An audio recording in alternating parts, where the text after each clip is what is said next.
Hi, so today we are going to go on our first field trip. So Kmar Farms is going to go on a field trip with some of our staff members to visit Bobcat Properties. They're located in the hills of Corona. So it's a family owned, I think maybe 135 or larger acreage, and they raise honeybees, avocados, and other citrus. So we're going to go learn about the honey operation, and Lonnie's going to show us around on a little private tour. So we're so excited about all of us going and seeing his farm.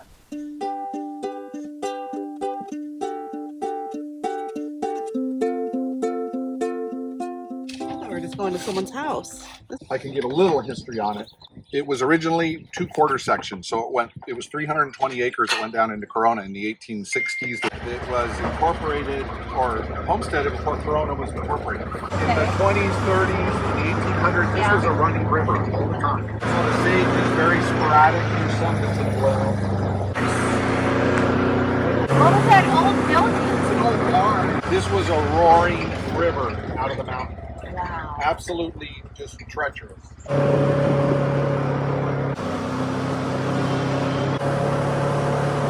We planted Oro Blanco grapefruit, lemons, and oranges. Oh, look at that! Grandma, when she came up, she saw this reed, and she said, "You want this canyon because of that plant." Our avocados, 50 avocado trees, and 48 grapefruit lemons for our original pomegranate trees. It's phenomenal. It really is. I got a K, she got M-A-R. Well, yeah, That is That's- true. But we made that cave really big. it is. It's yes. Right? So the history of the ranch, it was all one family, and in '03, Elizabeth lived here. She wanted to downsize. We cleaned up the house. I garaged it, put walls in. This is our honey operation. There's a little apartment above. Her maid would stay there, but it's strictly for family and people who need a getaway. Yeah. So if I need to get away, I could just You holler, you can come over. Absolutely. Margaret, I got someplace to go. My two sisters are partners, oldest and youngest, and then I'm number 5 in the middle. We love it up here. The plants are all wild. This is all national forest. That's a national forest road. If they had not homesteaded this in '85, it would have, like 2 years later, the Homestead Act was done. This would have been national forest. So it literally carved 320 acres out of what would have been forestry. So the top of our property, we have a helipad that the military uses, the forestry, the fire departments. So the bees, which are on the other side of the White Ridge, we have about 250 hives there now. They will feed and work on the mountain, which makes the best honey. And like here's buckwheat here. And I don't know if there's bees all over it. Bees hopping on top of it. So we wanted the ranch to be self-sufficient. So we started avocados because my aunt and uncle, we brought bees in to pollinate the avocados, tasted the sage, and we were hooked. And we said, we can do this. And sage usually is 3 out of 10 years you'll get a bloom. And We've you been like doing I have a water. question. Yeah. How do you access their trees? I climb, I go down. There's see where the windmill is? And then there's a power pole, that's where our meter is. Okay. That we run and there's a little access road there. And we walk down and I go in with my picker. You pick all the avocados? Mary and I do 99% of the work. My two sisters are partners and they're phenomenal. So they come down once or twice every 3 or 4 months. And then we pour and do a lot of cleanup. Is our staging area. It is a mess. This is going to Ace on Tuesday. They already carry our honey in a bigger, but they need it a little smaller, and they want to put our skincare products in too. Nice. So we use the regular mouth for orange and wildflower. Okay. We use the wide mouth for, wildflower and buckwheat. Okay. And the large regular wide mouth is for sage. Okay. It's kind of a staging area. Come on in. Honey.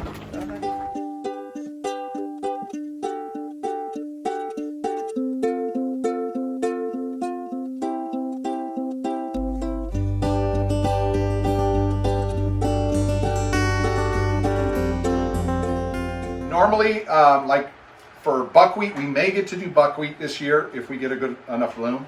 So this would all be cleaned out. This would all be cleaned off. Our stainless steel racks would be set up. The boxes would be set in here. We open the boxes, pull out the combs, and we do it old school way, which goes back to the beginning of time pretty much. And we use little forks, super sharp. The commercial way to do it is to use a heating knife. They draw the comb up, you put a heating knife on it and cut it across, take the excess, put it in a bucket. So we do it manually, break open the combs. This is an extractor here. We set them in.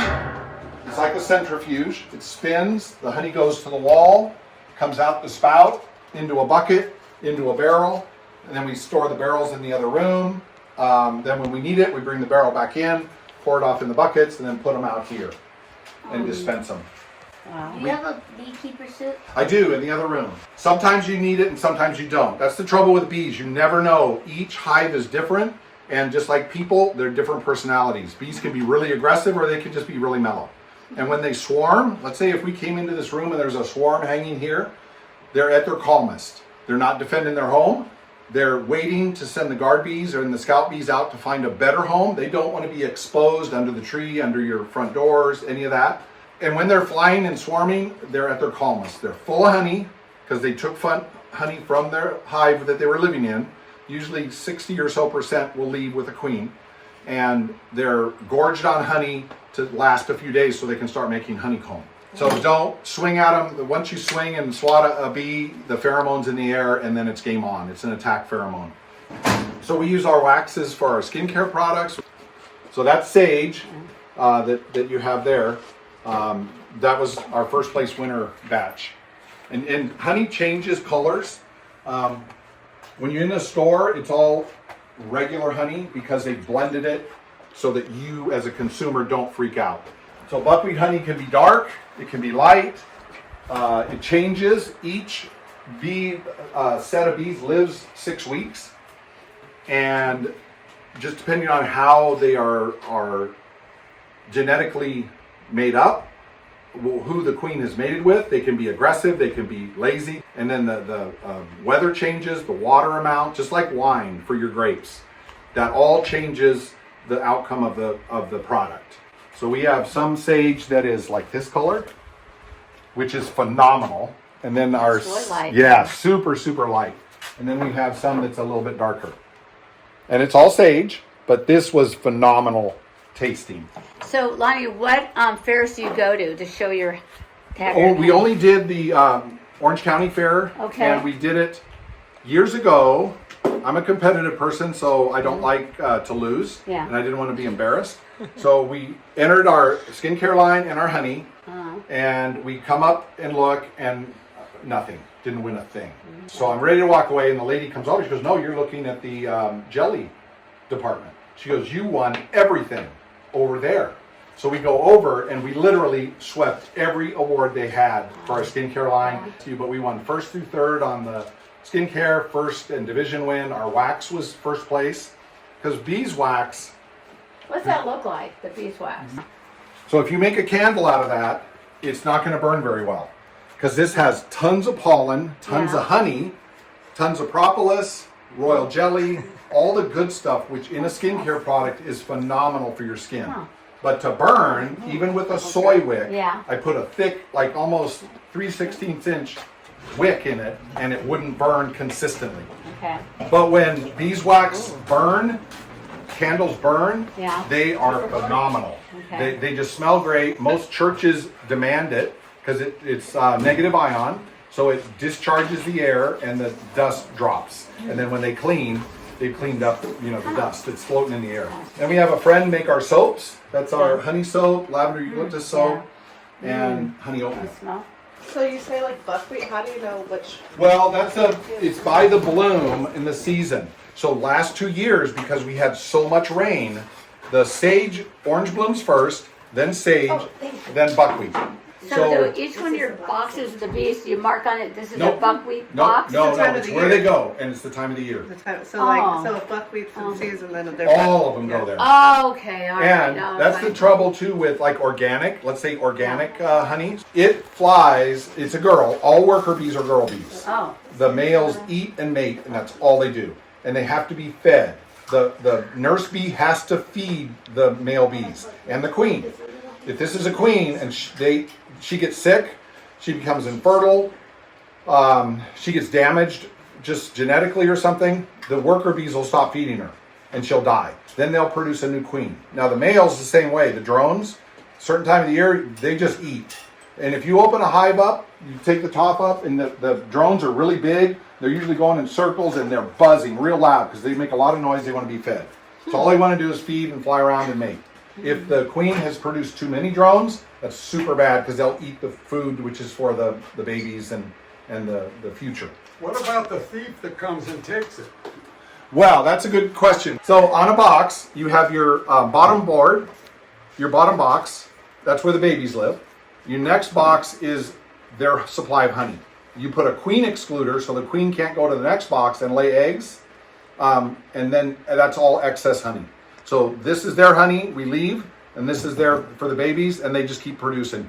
Now, the trouble that happens and why they swarm, so let's say this is a utility box for water. So this fills up with honey, and they're going, man, and the queen just keeps laying. So they're going to move. So half or more take off.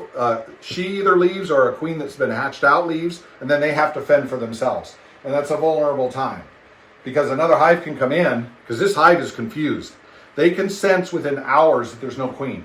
The pheromones in the air, they know it, they're weak, they're defenseless. So other bees can come in and rob them and just destroy them. Take over. You have bee wars often? You can see bee wars happen. Like yesterday we had a lady said, oh, I caught some bees that flew in my car and I took them to a beehive and I put them in it. I go, well, I'm guarantee you they're not from that hive. There's a good chance they just killed them because they're intruders. yeah. On the board, the bees will come up to the landing board and they get lost sometimes. They'll land, the guard bee comes out, meets them, smells them, you're not from here, they just push them away and they fly off. Oh, wow. So, and their guard beads are across the front. If you walk up to a hive and look, and if you get too close, the guard will come out and bump you. If they're really Africanized aggressive, they don't bump you, they just sting you, and then the pheromones in the air, and they will come out of there faster than if you poured water out of a bucket. Wow. And a bee is super hygienic, one of the most hygienic animals around. So when it comes into the hive, if it's contaminated or dying, it leaves. It dies away from the hive. That's why you'll see them spinning around or dying. They will not foul the hive. Even when they go to the bathroom, they leave the hive and poop outside and away. Bees poop? Oh yeah, it's all over your car. The little yellow spot. Oh, I thought that was leftover honey. No, that is I thought it was pollen. when the bee lands on the landing board, it has pollen on its leg. A worker bee comes out, or the guard bee, make sure that they're from that hive. Then they go inside once they're accepted. A worker bee comes up, chews off the pollen. If I want to take the pollen from the bee, I have to put it through a pollen trap. It's super small. It forces the bee through it. It rips the pollen off its leg, damages its wings and its legs. 25% of the life of your bees is damaged. The last job a bee does is collect pollen, nectar, and water. So it's farthest from the hive with a load of pollen with damaged wings. To me, I'm not going to do that to sell those little nodules of pollen. Now, if the worker bee comes out and eats that pollen nodule and digests it, it kills that bee. So, but people are buying it like crazy. And I can go a lot of filler. And if you go to the supply store, it comes from China. If you We eat don't it, do that. Yeah. no. And the thing is, the beekeeper does that because you're trying to trick Mother Nature. So you take that pollen, you mix it with a syrup, and then you put it in the hive. The queen thinks it's coming from the trees and the plants because the hive is in kind of hibernation during the winter. And then once the things start blooming, a little bit of pollen, she ramps up. Well, if you put pollen patties inside, she takes off. She'll lay 2,000-3,000 eggs a day and you make more honey. So you're tricking her to make more honey with that pollen. Pollen, propolis, this is propolis, which is their bee glue. It is in Europe, super in demand. When the bee, like you put the bee box, super medicinal and super hygienic. So when you put the bee box down, if there's a little gap, an ant can get in, a spider, so they'll fill that gap with propolis. The bee will. The honey business has turned into such a money potential that people have just gone crazy with it. And there's some ethics are not there. Each larva, so normally you would have the babies here, pollen bread. That's what you really want to get is the pollen bread, not pollen nodules, and honey. So the worker bee comes in, tending the babies, grabs a little pollen bread, grabs a little honey, feeds them. The first 2 days, the larva gets royal jelly. Royal jelly is produced by a certain age bee only for a few days, and that is super rich. After 2 days, they stop feeding the larvas. If they kept feeding, all of these would become fertile and you'd become queens. You can only one queen in the box. Otherwise, there's anarchy. It's just absolute disaster. They will fight and kill each other. When we extract, we'll break open the pollen bread, and it goes in the honey, floats to the top, and I keep it. And I keep it in honey, so honey preserves it forever. Where pollen from China can be 7 to 10 years old, and it tastes like mush. If you eat this, when I'm extracting and we open it and eat it, it's like eating Starburst or Skittles.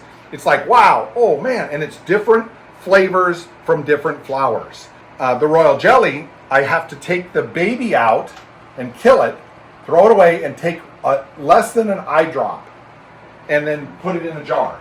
I'm not going to do that. Yeah, this is pollen bread. That's what pollen bread looks like. So it does literally look like Skittles. Just depending on what flour it is, it can be bland to super strong. I did the first year myself in here until she came home in the evening and she would help. But it was all hand done by a hand crank.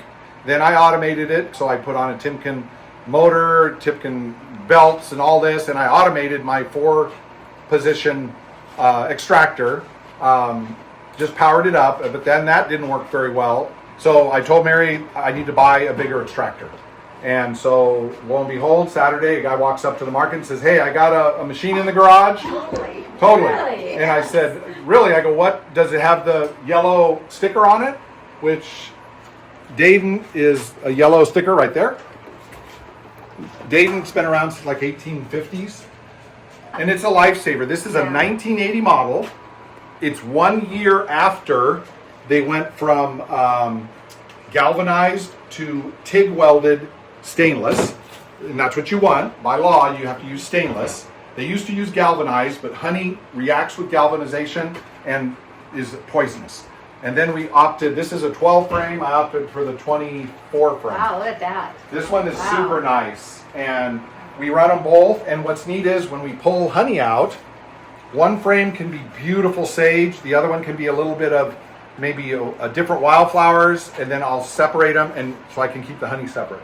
So we come up with some super clear, we can fine tune it. I do a barrel of honey a day, if we're lucky. Everything gets cleaned and it's fine tuned, so we have different honeys, and it really makes for just a good selling point. And it's gently handled. I mean, it spins for 10 minutes and it's in the bucket and we sell it. Is it true that honey has an infinity life? Only food in the world that will not spoil. They found honey in the tombs at 2,000 to 3,000 years old. And we have, still edible. yeah, and it's a preservation. I mean, Mary's 90. I mean, not really. I know, I get in trouble. Yeah, it's You're 102. Exactly. Yeah. So honey on a wound makes hydrogen peroxide. So the Greeks used it, the Romans used it. The Romans, now when they conquered their region, they would eat whatever was available. But as they traveled, they had pollen cakes that were mixed with just different vitamins, and they're mainly pollen and honey, like a tack, some kind of a biscuit. And that's what these guys lived on. And they were not weak people. These were, I mean, warriors. So you can live, like the bee lives on pollen and honey. If you have a wound and put it in, honey, what it does to your body, on the outside does it on the inside. It desiccates. So it dries or sucks it up. So when you eat it, it goes to the joint, inflammation, moisture, the liquids, it draws it away, which gives you better flexibility. You have all this wonderful honey. Better than organic because the way you process it. Yeah. And you do your sales at farmers markets and events. What happens if somebody comes up to you and says, I want to buy all your honey? Do you sell it to them? No. No, we did that once, unfortunately. We started, my sisters, this is a new adventure. So the first year we had a good sage crop, extracted like 8 barrels of honey, and my sisters freaked out. What are we going to do with 8 55-gallon barrels of sage honey? I said, we'll sell it. No way. So reluctantly, we sold 3. And they said, okay, send us a sample, because they said, we need to test your honey. They called me up and they said, we'll take every drop you have. I go, why? They said, we're going to put it in ours to improve it. Blend it with our honey to improve our honey. It was that good. They sent me a report on it, and it was like 95% sage. Here again, you can't control where the bee goes. So this is not 100% orange. It's not 100% sage, but it's way more than you're going to ever find in the store. Because most stores, it will say honey, locally processed or locally sourced, but locally distributed, but up in the little area it says product of Brazil or Paraguay or so. Argentina's huge with honey, absolutely huge. I have to look at honey jars on you go. You don't think about reading a label. Go to. No, you don't have to look at honey jars. Margaret. Don't you just touch come it. here. Just come All here. your honey Yeah. from now on. Yeah, Well, please. we have this honey. Okay, well, let's So do Mary will some give samples. samples.